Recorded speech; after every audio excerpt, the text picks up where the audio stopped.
ഐശ്വര്യത്തിന്റെയും പ്രതീകം. ഭാഗ്യസ്മരണാർഹനായ പുത്തൻകാവിൽ കൊച്ചു തിരുമേനി വിവരിക്കുമ്പോൾ എത്രമാത്രം വാക്കുകൾ നൽകിയാലും അത് ഒരിക്കലും അധികമാകും.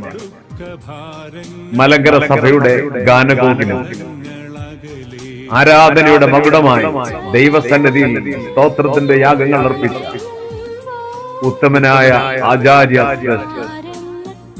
ദീർഘവീക്ഷണത്തിന്റെ ഉടമ, പണ്ഡിതനായ മുനിശ്രേഷ്ഠൻ, ഉത്തമനായ പ്രധാന അധ്യാപകൻ, സുന്ദര ഗാത്കൻ, ഉജ്ജ്വല വാഗ്മി, മലങ്കര സഭയ്ക്ക് വേണ്ടി അങ്ങോളമിങ്ങോളം തന്റെ അവസാന ശ്വാസം വരെയും ദൈവിക സഭയുടെ അപ്പോസ്തലനായി ഓടി നടന്ന് സുവിശേഷം വിതച്ച